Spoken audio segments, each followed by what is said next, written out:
बिहार के अररिया जनपद में जो छोटू यादव की नृशंस हत्या की गई और इतने दिन भी बीत चुके हैं। इसी संबंध में कुछ लोगों की गिरफ्तारी भी बाकी है और इस संबंध में छोटू यादव के माता पिता भाई मुझे मेरे ऑफिस में आके मिले और उन्होंने अपनी फरियाद रखी।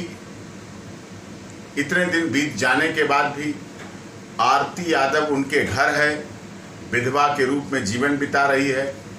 दोनों ग्रेजुएशन कर रहे थे, दोनों बालिग थे, दोनों एक ही जाति के थे, दोनों में प्यार था, दोनों बिहार के अररिया से थे, दोनों के परिवारों में भी पहले आपसी मित्रता थी। और इस सब के बावजूद छोटू यादव को एक षड्यंत्र के तहत आरती के घर आरती का फोन प्रयोग करके बुलाया गया। रात के 2 बजे से लेकर सुबह के 7 बजे तक उसके साथ नृशंसता, निर्दयता जिसे कहते हैं, क्रूअल्टी, ब्रूटैलिटी की हद पार की गई। पोस्टमार्टम रिपोर्ट में साफ है। नाखून नोचे गए, बिजली का करंट दिया गया, पानी मांगने पर पेशाब पिलाई गई।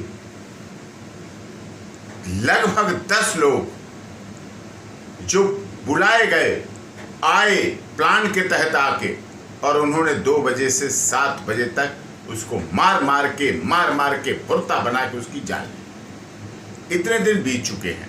कुछ लोगों की गिरफ्तारी हुई, कुछ लोगों की नहीं हुई। इस संबंध में उनके परिवार ने आकर अनुरोध किया, मिले आकर के, और इस संबंध में अब हम इस केस को लड़ेंगे, आगे लड़ाई लड़ेंगे, आगे करेंगे और निश्चित तौर पर इसके बाद उसमें आएगा परिवर्तन। डीजीपी साहब हैं, सिंघल साहब हैं बिहार के, उनसे भी इस बारे में चर्चा की जाएगी। एसपी साहब हैं अररिया के, उनसे भी चर्चा की जाएगी। अभी तक आरती को सुरक्षा नहीं दी, राजनीति हुई। हमने उसे, क्योंकि टेलीफोनिक कन्वर्सेशन और बातचीत वो चल रही थी, वो बराबर हेल्प मांग रहे थे, हमने जो भी हेल्प दे सकते वो की।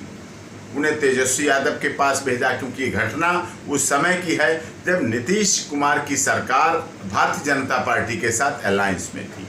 उस समय उनके साथ अलायंस में थी और भाजपा का भी बड़ा प्रसिद्ध नारा रहा, भय, भूख और भ्रष्टाचार मिटाएंगे। अगर भाजपा के साथ अलायंस गवर्नमेंट बिहार में थी, खत्म होना चाहिए। तो हम ये आशा कर रहे थे कि नीतीश जी भाजपा के साथ अलायंस में है तो कानून व्यवस्था अच्छी होगी, मजबूत होगी।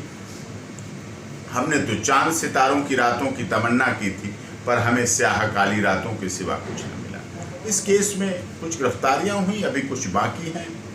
उसके बाद निर्भय यादव हैं, अरुण यादव हैं, उन 2 लोगों की गिरफ्तारी बाकी है जो कि मारपीट, ताड़ना हत्या में, छोटू यादव की हत्या में शामिल थे।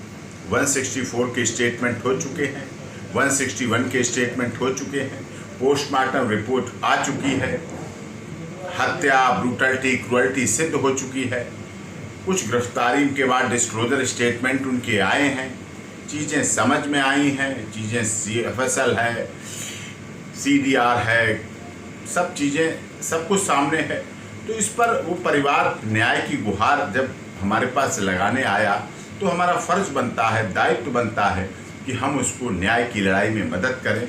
और हमने उन्हें वादा किया, आश्वासन दिया है कि हम उनके साथ इस लड़ाई में साथ हैं और इस लड़ाई को पूरी करेंगे। और इस लड़ाई में जो भी कार्य करना पड़ेगा, चाहे अररिया कोर्ट, चाहे ऑनरेबल हाई कोर्ट पटना, चाहे honourable supreme court of India, जहाँ जैसी भी ज़रूरत हो, हमारी ये मांग है कि आरती और उसके छोटू यादव वाले परिवार को सुरक्षा दी जाए, जिससे कि जो धमकियां मिल रही हैं वो ख़त्म हो और उनको सुरक्षित महसूस करें। वो केस वापस करने की धमकियां दी जा रही हैं, वो चीज़ ख़त्म हो। स्पीडी ट्रायल हो, फास्ट ट्रैक कोर्ट में इस केस का ट्रायल हो, फास्ट ट्रैक कोर्ट में जहां जल्दी सुनवाई हो सके वो चीज़ हो, जल्दी चार्जशीट फाइल हो, जो बचे हुए लोग हैं उनकी गिरफ्तारी हो और आगे प्रोसेस चल सके, जिससे कि इनका जो बचे हुए लोग हैं जीवन, क्योंकि बिहार में तो ये छोटी बात, आपने देखा अभी पीछे बेगूसराय में क्या हुआ, 25 किलोमीटर तक हमलावर हमला करते रहे, फायरिंग करते रहे, गोलियां चलाते रहे। ये फिर कैसे हो सकता है? ये नहीं होना चाहिए।